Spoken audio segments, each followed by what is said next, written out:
Welcome to Ramos TV.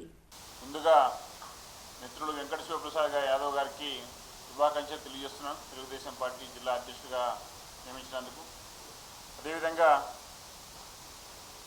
Jaganmohan Reddy ముఖ్యమంత్రి అయ్యే ముందు అన్ని వర్గాలకి పూటకపు హామీలు ఇచ్చాడు, మాయ మాటలు చెప్పాడు. కానీ ఈరోజు నయవంచన చేసే 5 సంవత్సరాల తర్వాత అతని మాయ మాటల్ని బూటకపు హామీల్ని నమ్మి ఒక ముద్దాయిని 40,000 కోట్ల రూపాయలు అక్రమ కేసులో 16 ఎఫ్ఐఆర్లు 16 నెలలు జైలుకు పోయి వచ్చిన వ్యక్తిని కూడా ఆంధ్రప్రదేశ్ ప్రజలు ఒక్కసారి అవకాశం ఉంటే ముఖ్యమంత్రి చేశారు. డే 1 మొదలుకొని విధ్వంసమే పనిగా ముందుకు పోతున్నాడు. ఒక్కటి కూడా ఈరోజు నిర్మాణం చేయలేదు. కేంద్ర ప్రభుత్వం అందిస్తున్న సహకారాన్ని కూడా అందిపుచ్చుకోలేనంత వైఫల్యం చెందాడు. ఆంధ్రప్రదేశ్కి 90% డ్రిప్ ఇరిగేషన్ కేంద్ర ప్రభుత్వం ఇస్తే దాన్ని అమలు చేయలేకపోయాడు. అనంతపురంలో అండర్ గ్రౌండ్ డ్రైనేజ్కి 6,000 కోట్ల డబ్బులు ఇస్తే దాన్ని నిర్మాణం చేపట్టలేకపోయాడు. అదేవిధంగా రాష్ట్రంలో మొత్తం ఈరోజు కొన్ని వేల కోట్లు ఇంటింటికి కుళాయి కనెక్షన్ ఇచ్చేదానికి రాష్ట్ర కాంట్రిబ్యూషన్ వాటర్ కట్టాలిస్తే దాన్ని కట్టలేని పరిస్థితుల్లో ఈరోజు రాష్ట్రంలో ఉండే ప్రజలందరికీ ఆ సౌకర్యాన్ని దూరం చేశాడు. ఈ విధంగా ప్రతి ఒక్కటి వైఫల్యాలే తప్ప ఒక్కటి సక్రమమైన నిర్మాణ రంగమైన ఒక పని చేయలేదు. అనంతపురం జిల్లాకు వస్తే మన జాకీ పరిశ్రమని కదిలించేశారు వాళ్ళ యొక్క అక్రమ వసూలతో. పెన్నా నదిని తోసేశారు. ఈరోజు ఆంధ్రప్రదేశ్లో ఎక్కడ కంకర్ మిషన్ ఆడాలన్నా, ఎక్కడ మైనింగ్ జరగాలన్నా పెద్దిరెడ్డి రామచంద్రారెడ్డి యొక్క అనుచరగణమే చేస్తుంది. దాంట్లో 50% మనకి వాటా ఇస్తే తప్ప వాళ్ళు నడుపుకునే పరిస్థితి లేదు. ఈ విధంగా ప్రతి ఒక్క అంశాన్ని కూలగొట్టి ప్రకృతి సంపదనంతా దోచుకొని ప్రజల యొక్క ముందు తరాలకు రావాల్సిన సంపదను కూడా ఈ 5 సంవత్సరాల్లో దోచేసి ఖజానాలు నింపుకున్నారు. వాళ్ళ నేలమలిగల్లో డబ్బులతో నింపుకున్నారు.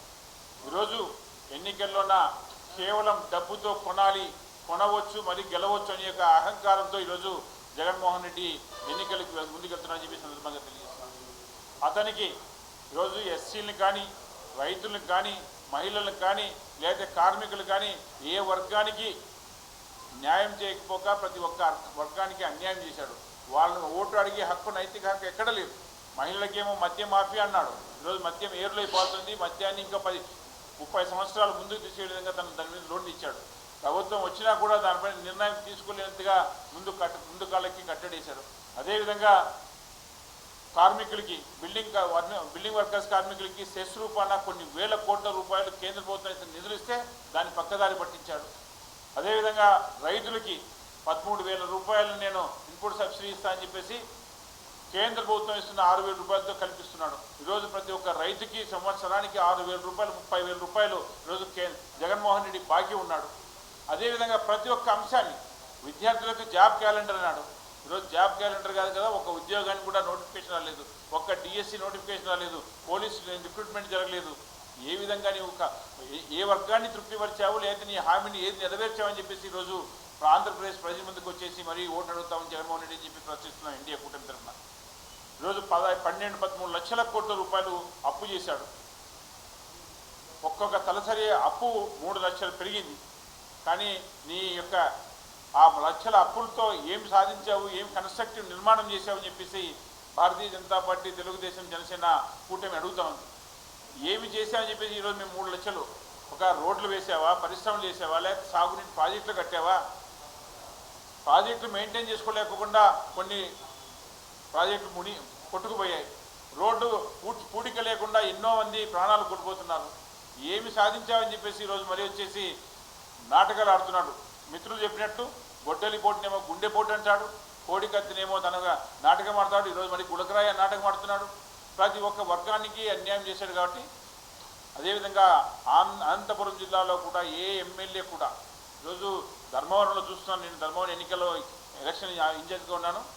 ప్రజలంతా భయభ్రాంతులకు గురవుతున్నారు. ఒక్కరు కూడా నోరు లేక అయ్యా మా శక్తిని దోచుకున్నాడు, మా శ్రమను దోచుకున్నాడు, మా ఆస్తులు దోచుకున్నాడు, కనీసం మేము వచ్చి ఒక్కరితో చెప్పుకునేకి వాయిస్ లేకుండా చేస్తున్నారు.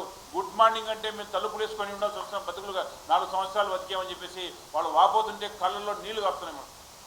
వాళ్ళు మేము చెప్తున్నాం, ఆ కళ్ళలో నీళ్లు కాదు రక్తం వస్తుంది, మమ్మల్ని కాపాడండి కనీసం ఈ కబంధ హస్తాల నుంచి అని చెప్పేసి మొరబెట్టుకుంటే ఈరోజు భారతీయ జనతా పార్టీ ఉమ్మడి అభ్యర్థి ఈరోజు వాళ్ళకందరికీ హామీ ఇస్తూ ముందుకు పోతున్నాడు.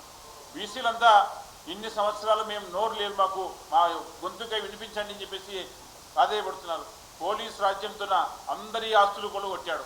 ప్రతి ఒక్క అనంత ధర్మవరం పట్టణంలో అయితే ప్రతి ఒక్క వ్యాపార వర్గాన్ని నీకు ఇంత సంపద ఉంది కదా దాంట్లో అంతేం చేస్తావు నాకు ఆశించని చెప్పేసి మొత్తం కబ్జాలు, అక్రమాలు, దౌర్జన్యాలు చేశాడు. అదేవిధంగా అనంతపురం జిల్లాలో ప్రతి ఒక్కరూ ఈరోజు ఇసుక మాఫియా, పెన్నా నది మొత్తం అగిరి మొత్తం దోచుకున్నారు. ఒక్కరు 500 నుంచి 1000 కోట్లు ధనం కూడగట్టారు. ఈరోజు ఎట్లన్నా కానీ ఒక్కొక్క ఓటుకి ఇంతని చెప్పేసి ముందుకు వస్తున్నారు. ప్రజలు మీ డబ్బులకి ఈళ్ళే పరిస్థితి లేదు, తప్పకుండా గుణపాఠం ఈరోజు నేర్పుతారు. అదేవిధంగా మీరు ఈరోజు ఇన్ని సంవత్సరాలు 5 సంవత్సరాలు అక్రమార్జన, దౌర్జన్యాలు, అక్రమాలు ఏవైతే చేశారో రాబోయే రోజుల్లో జూన్ తర్వాత మీరు వాటన్నిటికీ మూల్యం చెల్లించాల్సి వస్తుందని చెప్పేసి మేము ఎన్డీఏ కూటమి ద్వారా హెచ్చరిస్తున్నాం.